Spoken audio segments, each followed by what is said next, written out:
للذين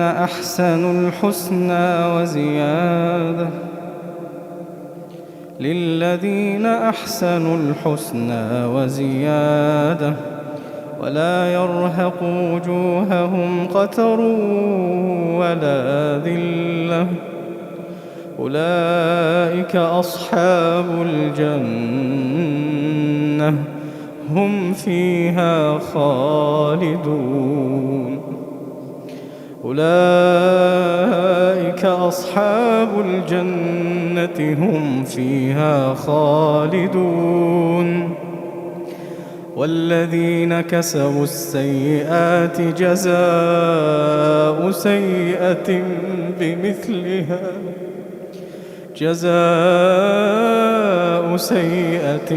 بمثلها وترهقهم ذلة ما لهم من الله من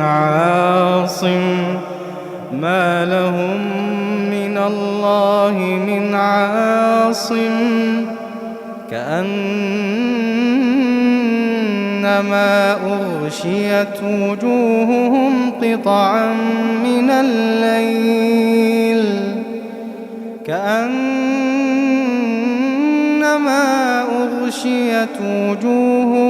قطعا من الليل مظلما أولئك